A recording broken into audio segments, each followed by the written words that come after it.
వలసలకు అడ్డుకట్ట వేసేందుకు బీఆర్ఎస్ నేతలతో మాజీ సీఎం కేసీఆర్ వరుసగా భేటీ అవుతున్నారు.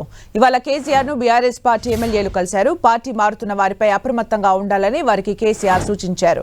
ఎమ్మెల్యేలు మల్లారెడ్డి, పల్లా, కాలేరు, రసమయ్యి, సుధీర్ రెడ్డి, బండారి లక్ష్మారెడ్డి, మర్రి రాజశేఖర్ రెడ్డి, వేముల ప్రశాంత్ రెడ్డి ఎర్రవల్లి ఫామ్ హౌస్ కు వెళ్లి కేసీఆర్ ను కలిశారు. పార్టీ మారుతున్న వారిపై అప్రమత్తంగా ఉండాలని కేసీఆర్ ఆదేశించారు. ఎర్రవల్లి ఫామ్ హౌస్ లో కేసీఆర్ ను కలిశారు. మల్లారెడ్డి, పల్లా, కాలేరు, రసమయ్యి, సుధీర్ రెడ్డి, బండారి లక్ష్మారెడ్డి, మర్రి రాజశేఖర్ రెడ్డి, వేముల ప్రశాంత్ రెడ్డి కేసీఆర్ ను కలిశారు. అయితే పార్టీ మారుతున్న వారి పట్ల అప్రమత్తంగా ఉండాలని వలసలకు బ్రేక్ వేసేందుకు రంగంలోకి దిగారు మాజీ సీఎం కేసీఆర్. ఇక మరిన్ని అప్డేట్స్ మా ప్రతినిధి శ్రీకాంత్ అందిస్తారు. శ్రీకాంత్,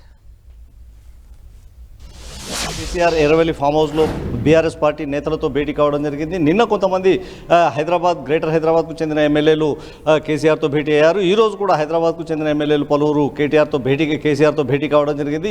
ఈ భేటీలో తాజా రాజకీయ పరిణామాలపై ప్రధానంగా చర్చించినట్టు తెలుస్తుంది. రాష్ట్రంలో ఇటీవల కాలంలో బీఆర్ఎస్ పార్టీ నుంచి వలసలు పెరగడంతో ఈ అంశంపైనే ఎక్కువగా చర్చ జరుగుతున్నట్టు తెలుస్తుంది. పార్టీ బలోపేతానికి తీసుకోవాల్సిన చర్యలపై కూడా పార్టీ నేతలతో కేసీఆర్ చర్చిస్తున్నట్టు మనకు సమాచారం అవుతుంది. ఇందుకు సంబంధించి పార్టీ నేతలు గత 4-5 రోజులుగా కూడా వరుసగా కేసీఆర్ను కలుస్తూ ఉన్నారు. పార్లమెంట్ ఎన్నికల్లో ఓటమి అనంతరం నేతలంతా కేసీఆర్ను కలిసేందుకు అపాయింట్మెంట్లు అడగడం జరిగింది. అందులో భాగంగా ఇటీవల కాలంలో కేసీఆర్ నేతలను అందరినీ కలుసుకునేందుకు ప్రాధాన్యత ఇస్తున్నారు. నిన్న కొంతమంది నేతలను కలుసుకున్నారు. ఈ రోజు కూడా కొంతమంది నేతలు ఫామ్ హౌస్కు వెళ్ళడం జరిగింది.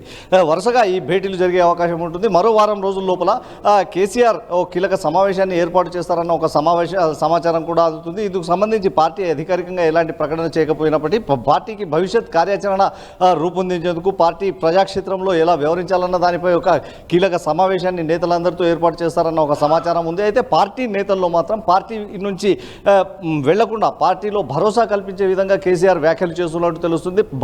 రాబోయే రోజుల్లో బీఆర్ఎస్ పార్టీకే భవిష్యత్తు ఉంటుందని, కాంగ్రెస్ పార్టీ అనుసరిస్తున్న విధానాల కారణంగా ఆ పార్టీ ఖచ్చితంగా వైఫల్యం చెందుతున్న అభిప్రాయాన్ని కేసీఆర్ వ్యక్తం చేస్తున్నట్లు సమాచారం. Sumitra, thank you Srikanth for the updates.